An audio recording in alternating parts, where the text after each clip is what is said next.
Welcome to part 2 of our buy term invest the difference video. And for you analyticals out there, I think you guys are going to love this, right, Anthony? Yeah, totally.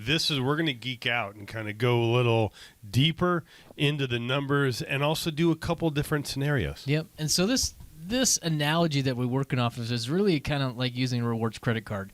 You want to give them a little refresher on that idea? Yeah, it's kind of like, I know with the infinite banking concept, it's not that complicated, right? And that's why we say if you can understand how a rewards credit card works, you can understand how infinite banking works. And the process is, using the rewards credit card, you're going to buy that thing anyways, but you add one extra step, which is your credit card, you get extra benefits, which are miles. But what you can understand that, you can understand infinite banking. Because all we're doing, we're adding one extra step. Instead of a credit card, it's an IBC policy. And then instead of getting miles, you're going to get more money.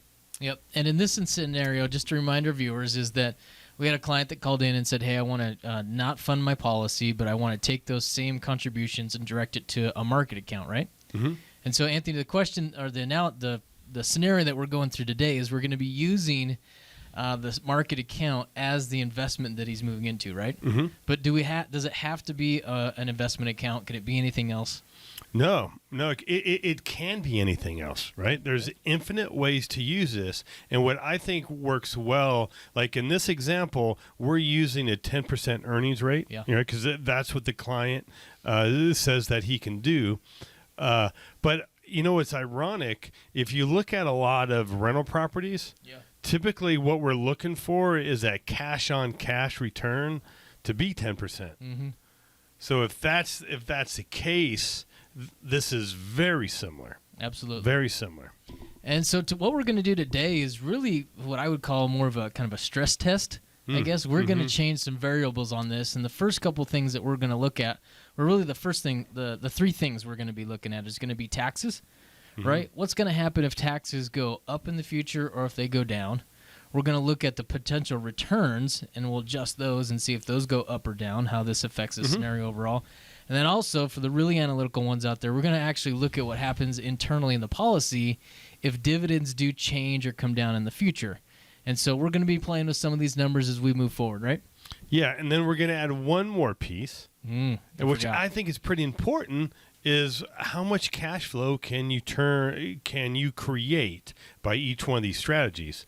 Because really, what most people are doing, the reason why they're setting this money aside and investing it is to be able to use in the future. And typically, we want that to be cash flow in retirement. So if that's the reason you're doing all this, then I think it's very important that we evaluate what the numbers look like on that scale. And out of the three that we just discussed, I think taxes are probably going to change first. Out of all those, do you want to start there? Yeah, perfect. All right, let's go. So fill us in. Give us a little refresher on what the situation was originally set up at, and then tell us how we're going to change those. Perfect. I will say if this is a second video, if you haven't seen the first one, I'd highly encourage you to watch that.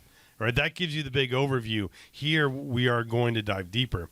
But looking at the columns, this is just an IBC structured whole life policy. Okay? Where then this is, then let's start over here. This is buy term and invest the difference. So in essence, what he's doing, he's taking the 20 grand and he's investing it in the market, and he's earning what his rate is at 10%. We do have to pay taxes, and he does have the cost of the term insurance. And then this column here is saying, well, what if we took a loan each year and then bought the same investments that we were on buy term invest the difference? And what you can see here, what we're going to kind of focus on is going to be the bottom line. And then inside his boring whole life policy, he'd have about $1.5 million. What he's thinking he can do by term invested difference is get $2.1 million.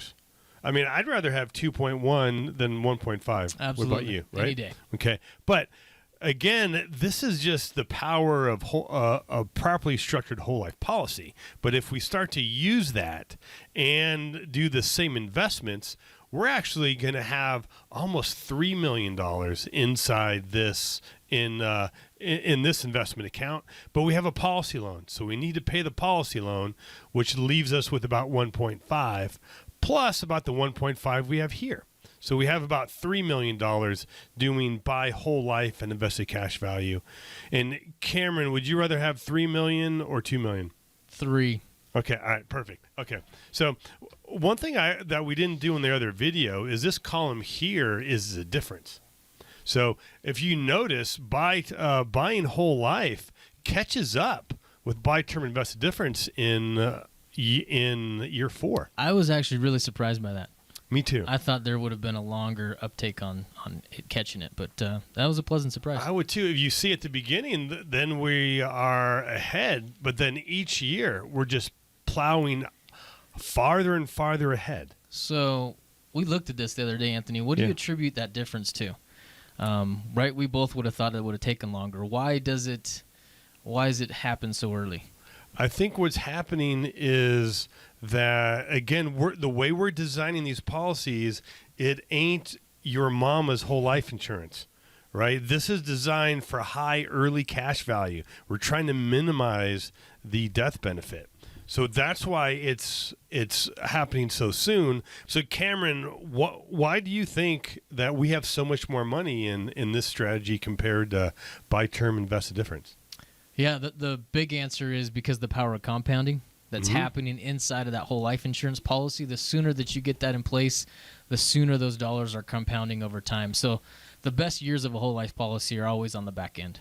And really, the reason why you're exactly right, Cameron. We never broke the compound interest curve. Because when we take a policy loan, we're not taking it from your policy, we're taking it against your policy, meaning the policy is still there, still compounding and growing. Awesome. Great points, Anthony. What do you think we jump in here and start moving some things around? Here's what I'm going to do. We're going to change this so we can kind of see this is where we're going to input some changes. And really, I know there's a lot of numbers here, but this one right here, let's go ahead and make that a little bit bigger. Because this one is going to be the important one. The money shot, they would say. Okay? There we go. All right? Okay. So where do you want to start first, Cam? Let's start with taxes, right? Those are going up 2026, we know for sure. So let's go. We got, looks like you got a 22% tax in there right now, right? What do you want to take it to? Well, first, let's see. Well, I don't know. Does anybody think taxes are going down? No. I mean, after this will be almost $5 trillion that we've added to the national debt. No one that I talk to thinks they're going down. So let's say if we take it up to 33%, okay? It's still $1 million more. Mm-hmm. I would tell for me, I actually thought it might be a little bit higher. I was surprised too. I mean, what was it? 20,000 was the difference there. 985 to 945. Yeah. I was surprised by that. Yeah. I thought it would have been more for sure. Me too. Okay. So what do you want to talk about next? Let's talk about our returns that we can earn, the yield that we're going to get in the investment. You touched on it earlier. It said that this example we're using a market account, but it could be real estate, could be anything. So let's change that. Let's try 7%. Okay. And again, we're saying he's earning 7% every single year, right? Paying taxes and paying for term insurance. So now what's the difference? The difference, we're still ahead, but we're ahead by about 800,000. 769. Yeah. You had it at 20. You left your taxes at 33. I don't know if you want to change that back. You know, to be consistent, why don't we just leave the taxes at 22%? What I think is interesting here is the whole life is not moving, right? Because there's some guarantees in there that's set. We're still at 1.5, but at 7%, buy term invested difference has 1.3 million. We have 1.4. Now that I think is interesting. Let's see. What if we move it to 8? Okay, I'm gonna get a little anal. Now it gets a little nerdy. Okay, so at 7.5%. If you see boring whole life, 1.4.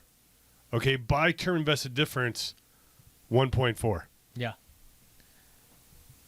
That doesn't surprise me, to be honest. And the reason it doesn't surprise me is because you and I both do this other calculation in meetings where it's a funding calculation. You can typically see what you'd have to earn in kind of an alternate account to equal what's happening in that whole life policy. And 7.5 is usually around kind of the minimum there. Yeah, and what I think is interesting, some people will say, like, I would tell you when I first was evaluating this, I called my soon-to-be ex-financial planner, right? He's since been fired. Yeah. And I was asking him, this is what I'm thinking. Tell me why this wouldn't work. And, you know what he said? Well, I can earn you a higher rate of return, right? And, again, people are saying, the rate of return for a properly structured whole life can be anywhere. It can be as low as 3 sometimes, depending on some circumstances of the company, and it can be up to a 5. I've seen sometimes a little bit higher, but we like to stick with 4, somewhere in the middle. People say, "Oh, 4%. Oh, I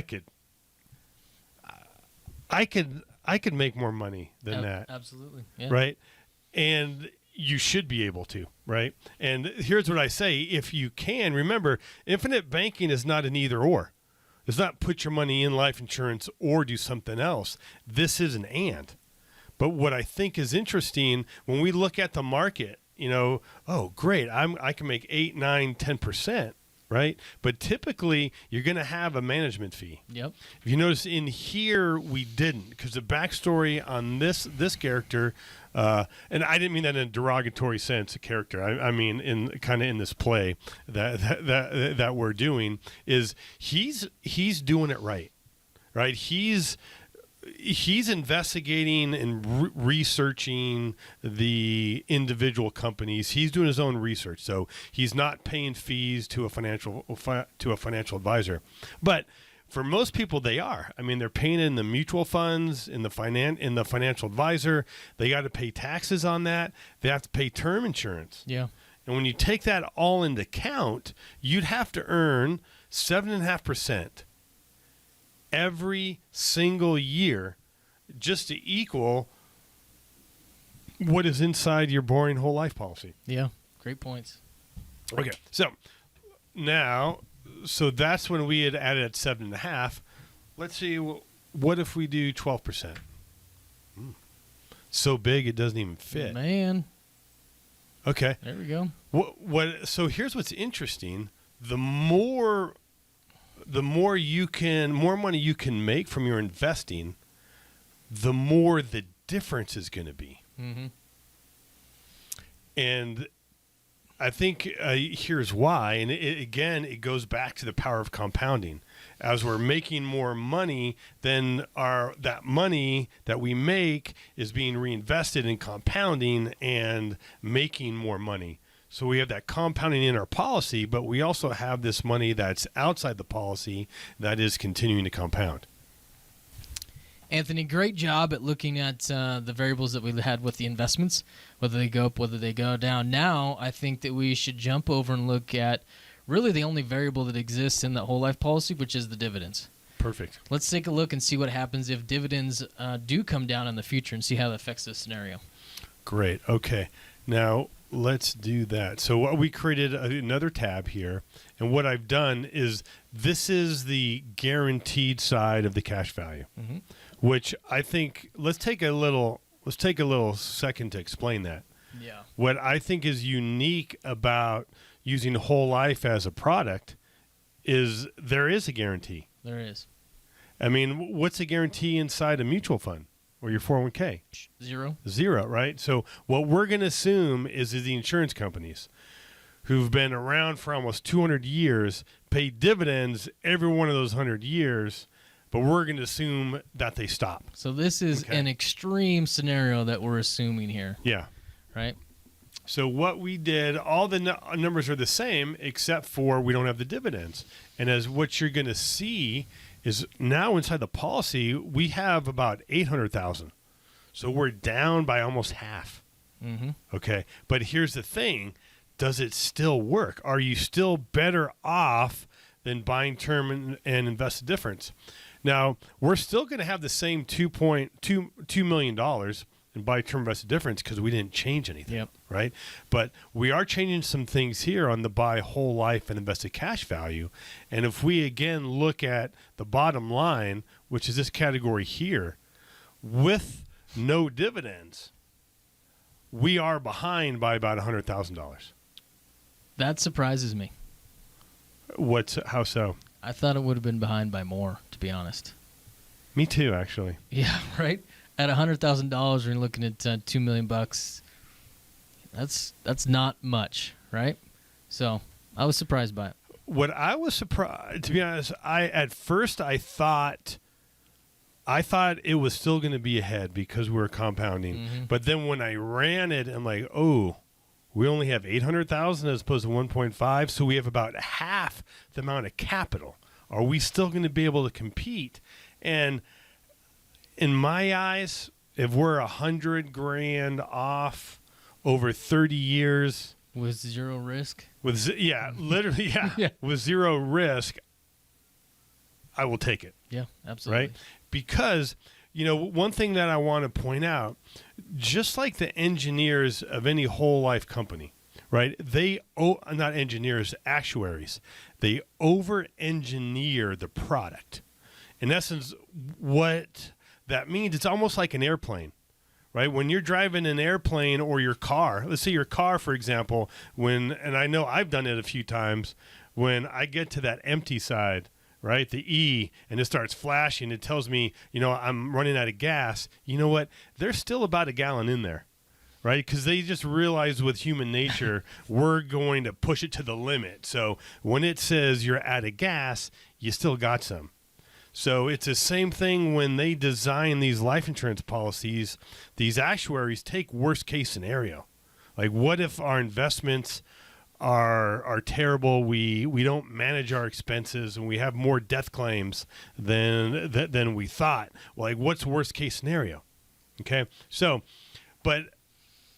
and in doing that with the worst case scenario, this still works. But to be honest, I think we at least need to be fair to the whole life side, because really what we're comparing is the best time of the market, which is like right now. Yeah. And we're comparing it to the worst time, the worst period of dividends for a whole life policy. Well, not even a period of dividends. It's no dividends, right? Which is really has never happened, right? Yeah. Exactly, right? So, but what we're doing here is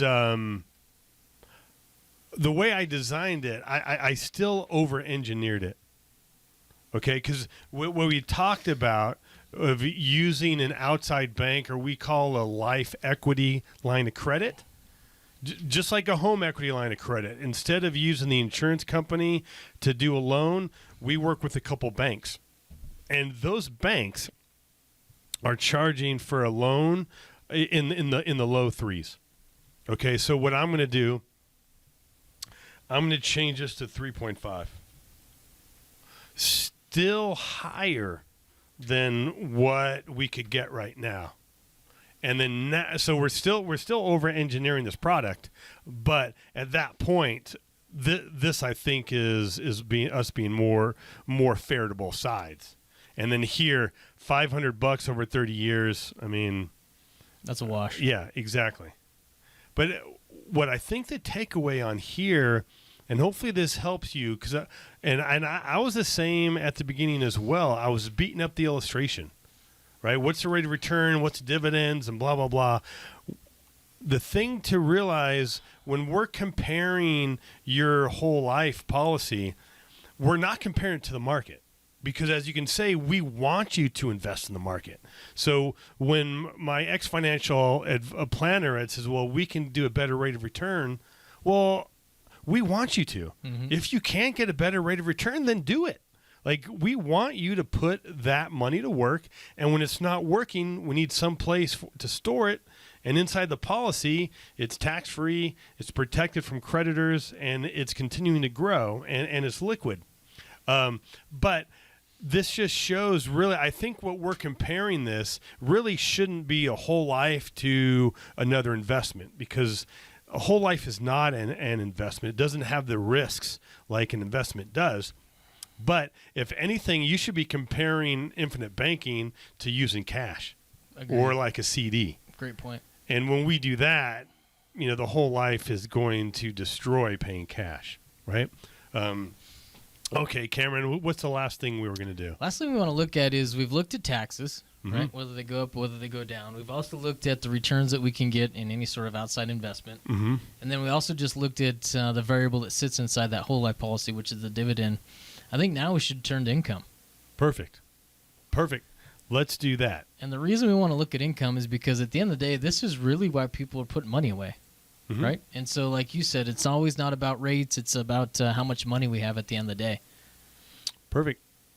All right, Anthony, great job on discussing the dividends with us. And just to catch us up, so far what we've talked about is we talked about what happens if taxes were to go up or down in the future, right? We also looked at the yield that we can get in the investment that we move into outside of the policy, right? And then what we just looked at was the dividends and what's going to happen if the dividends do change. And we took it to a pretty extreme measure and just took them away altogether. Yes. Right. And so now let's go into the one that I almost forgot in the beginning, but cash flow. Right. The whole reason that we're putting money aside is so that we can generate cash flow at the end of whatever we're doing. And so let's look at that now. What do you think? Okay, let's do it. Take us into that. So here's a big question. Okay, now in this example, we have $2 million, right, in our buy term invest the account. The question is, well, how much of that can we take out each year and without running out of money? Great question. $1 million question. Right? The problem is with the volatility of the market, there's some years where you're going to do good, and then there's some years where you're not. So the problem is we need to come up with a number that's going to work in the good times and the bad times. Yep, totally agree. On the good side, the financial industry has solved this for us.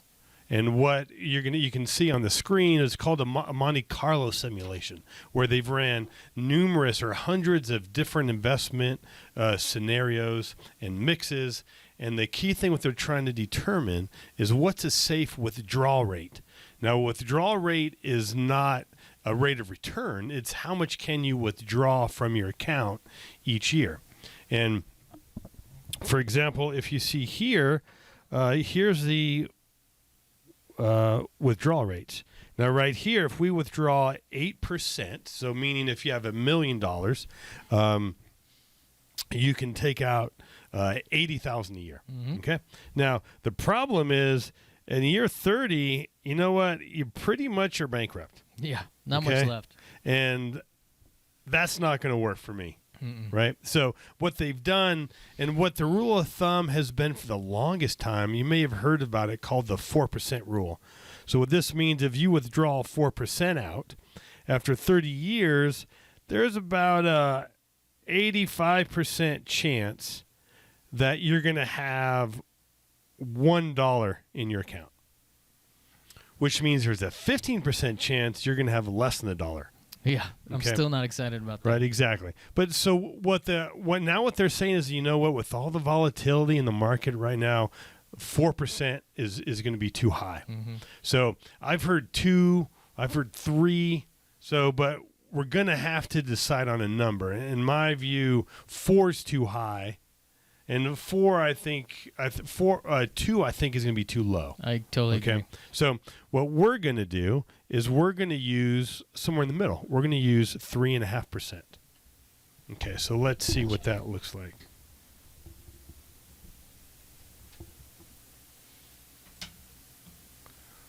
So here we have is the withdrawal rate of the investment.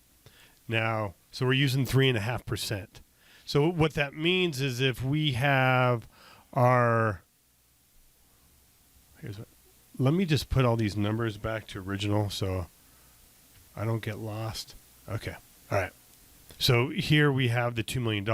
So what that means is we can withdraw 3.5% each year, which means income about $75,000. Yep. Okay. All right. But now here's what's interesting.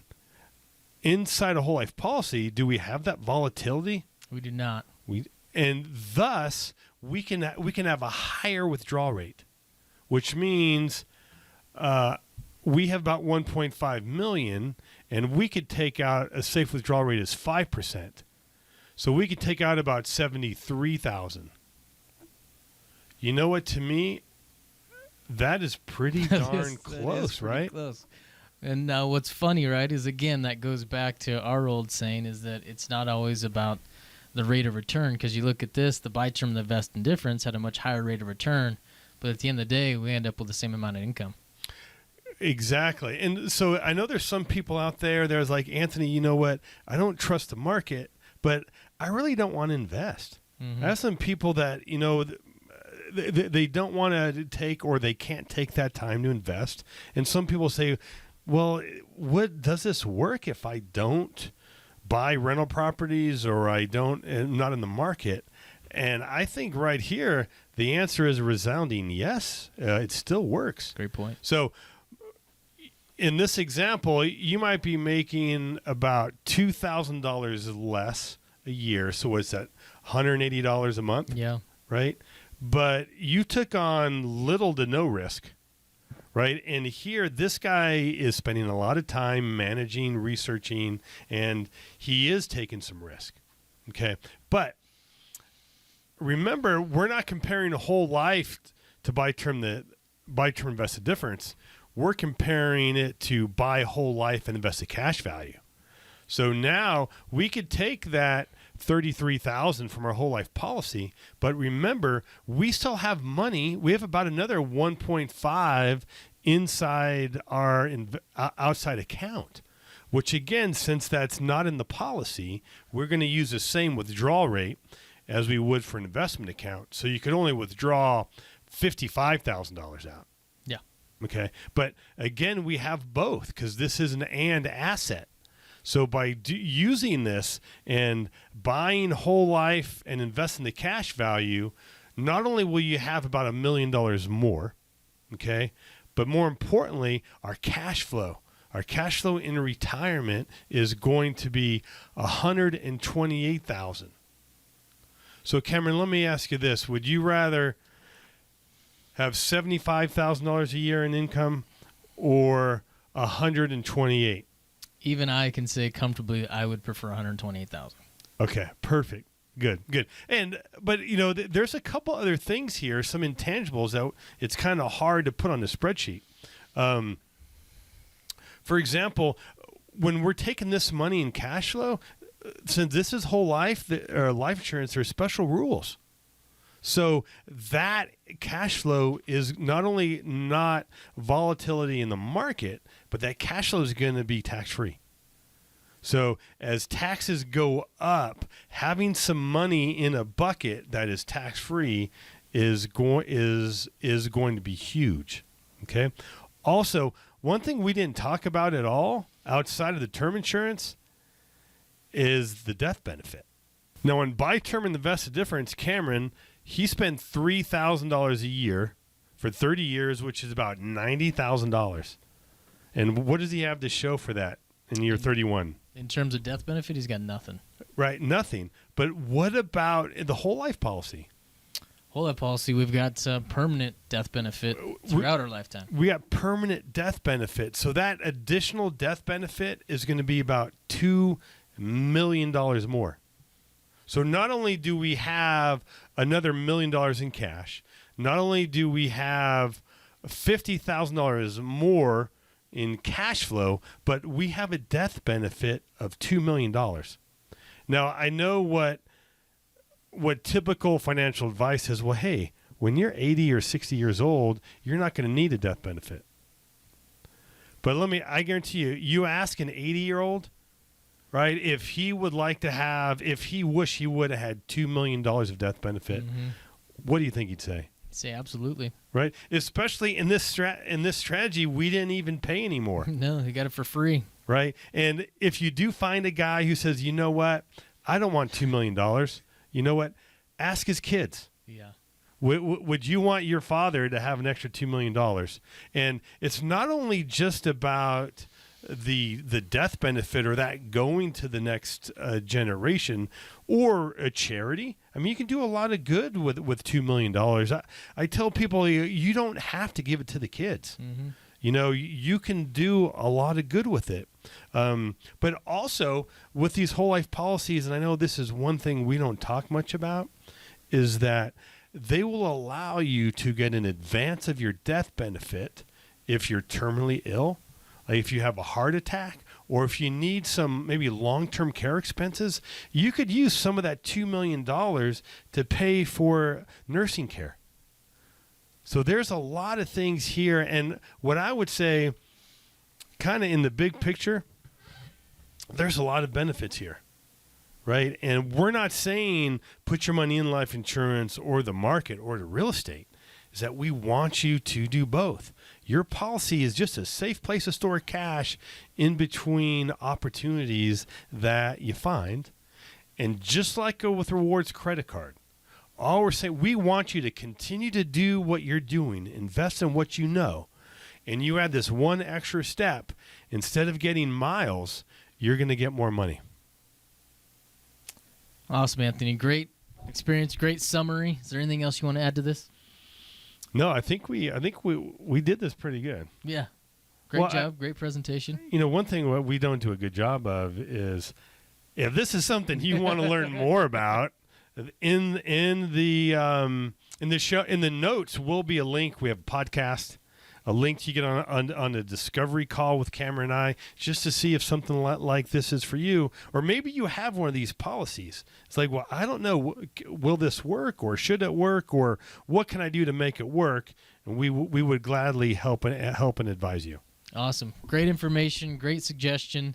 There'll be plenty of links in the show notes. We'll even include some of the stuff that we've done on withdrawal rates in the future, and just give you a couple more resources. So, take care. Go make it a fantastic day.